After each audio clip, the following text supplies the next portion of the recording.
Hi guys, how's it going? Welcome back to my channel. Now today I am in the awesome city of Nice in France, which is why the backdrop is different from usual, why I'm slightly more tanned than usual, and why I'm wearing this very thin t-shirt, because it's hot. But regardless of the fact that I'm on my holidays, vacation, traveling around Europe, I am still going to be doing some videos, and today I'm going to be doing a comparison between the Redmi Note 7 Pro and the Mi 9 SE. So if you're looking at both of these phones as options for your next phone, then watch this video because I'm about to tell you everything you need to know. Okay, so let's start by looking at the Redmi Note 7 Pro because it is the older of the two phones. The Redmi Note 7 Pro has a 6.3-inch IPS LCD screen with a resolution of 1080 by 2340, a pixels per inch of 409. It's got two main cameras at the rear. One is 48 megapixels, but that's kind of interpolated. It's not actually 48 megapixel sensor, and the other is a 5 megapixel depth sensor. Now it's got one front-facing camera, which is 13 megapixels, with a tiny little notch here, like a teardrop notch, rather than like a bar across the top of the screen.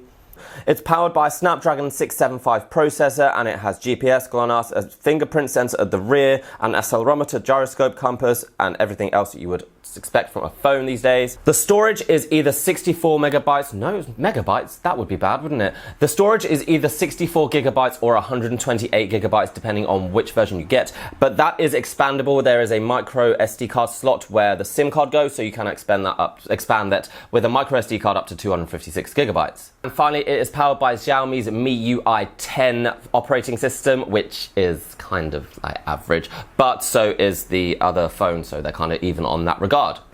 Now onto the Mi 9 SE, which is a slightly newer phone released last month. It's a smaller version of Xiaomi's flagship Mi 9, and it features a 5.97-inch Super AMOLED display with a resolution of 1080 by 2340 and a pixels per inch of 432.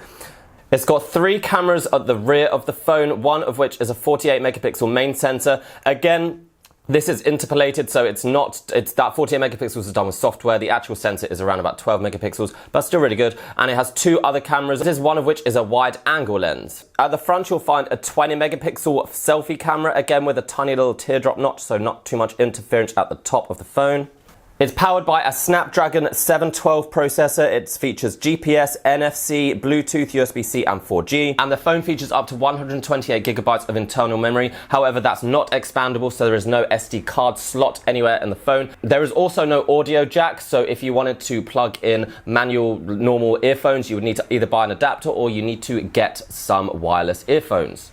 This phone is generally slightly more expensive than the Redmi Note 7 Pro. However, I found a sale on some websites that go as low as £270 or $250 roughly, and I think that's a really good deal for this phone, but usually it's around about just over $300. Now let's straight away go into the photography capabilities of these cameras. I have been using both of these cameras to shoot some photos in and around Nice, where I am now, and I can basically tell you that the Mi 9 SE does kind of clinch it in terms of quality, in terms of the options available, but it is a very, very, very close race here. I mean, it's very difficult sometimes to see the difference between the two. If you look at these examples, you can see that the Mi 9 shoots slightly more saturated, colorful photos, slightly better dynamic range. The actual resolution is exactly the same at 48 megapixels when you select that option. That allows you to zoom in, crop in, and see just take out some of the photo that you don't want and not lose as much quality. That's an option available on both phones, so that's pretty good.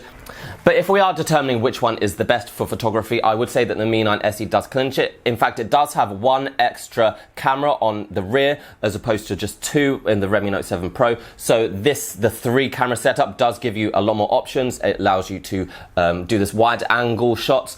As for the selfie cameras, I mean, they're pretty similar. The Mi 9 SE has more resolution, so I guess that is again the winner, but for selfies, it doesn't really make a huge amount of difference. You can see here the difference between the two, shot in the same location, shot with these both cameras, so you can decide which one looks the best. It's still my average face, so I apologize for that. But yes, if you are gonna determine which one is the best for photography, it's still the Mi 9 SE.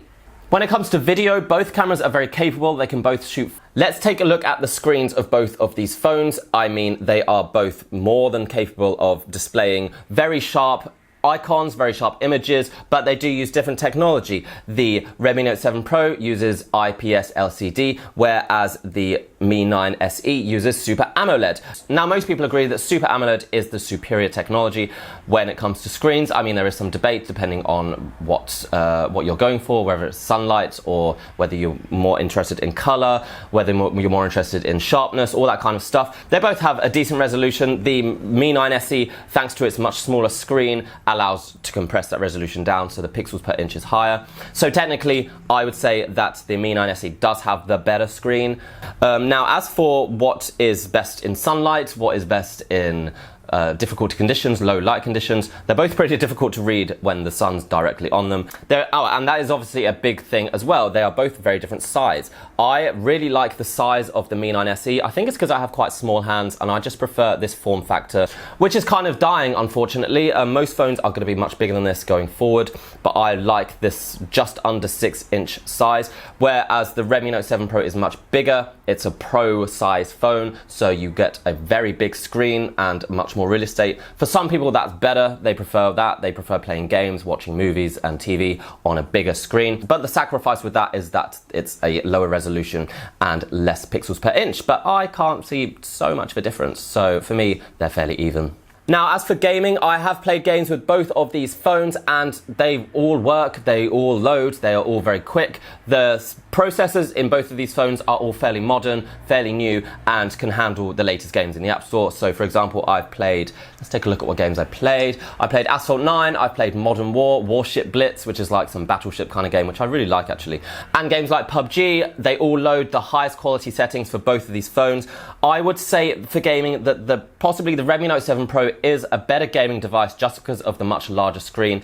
It's easier to use the controls, the kind of touchscreen controls. Again, the screen resolution is higher here, so the games look better on the Mi 9 SE. So it's going to be depending on what's a priority for you. Do you want more space to play with, or do you want the high quality screen? Now, as for use on a day-to-day basis, there are some differences as well. I would say the most frustrating thing about the Mi 9 SE is the fact that it does not have a headphone jack. It's the first phone I've ever owned without a headphone jack, and it is slightly annoying. I don't mind wireless earphones. I did buy some, and they work well, they sound great, but I hate it when they run out of battery, which can, well, you know, it's every few hours and you have to charge them, you have to remember to charge them. Obviously you can get an adapter, which I will eventually do, but that's another thing you have to remember to bring with you and something to not lose. I lose things all the time. I don't need another tiny little thing to keep an eye on all the time. But the Redmi Note 7 Pro does have a headphone jack at the top here, so it is more user-friendly for just playing music, which I do use my phone a lot for. However, I do think the Mi 9 SE makes up for its lack of a headphone jack with another very important feature, and that is NFC. This phone is the cheapest phone I've ever had that still has NFC, and I really find it very useful, especially living in a big city like London. I can use it on the tube, on the bus, I can use it in shops, and it is very, very useful. That means I don't have to always have a card with me. I can use contactless payments with my phone. So I think that's roughly it, guys. I mean, I hope I've kind of broken down what these phones can do and what they're good at, what they're not good at. I would say the main difference between the two is, one, the design. The Redmi Note 7 Pro, much bigger, much larger. If you like a large phone, then go for this one. It's one of the cheapest large phones that is actually good. The Mi 9 SE is admittedly a much smaller phone, a much more compact device. However, it has better cameras, has a better screen, and more technology in the phone itself, like NFC. So for me, that's more important than the size of the screen, and yeah, that's why I choose the Mi 9 SE. Redmi Note 7 Pro, better for gaming, I think, just because it has that better screen. So if you are much more of a gamer, perhaps this will be better, and it's better value, I think, because it is very, very, very cheap these days. So yeah, that's it, guys. I hope you have enjoyed that comparison. Like I say, I'm traveling around Europe for the next month or so, so you may see me in a different city. I think I'm going to Milan next, and then to Poland, Greece, and then Germany. So yeah, until next time, I hope you've enjoyed that. Have a good one, and I will see you around. Bye.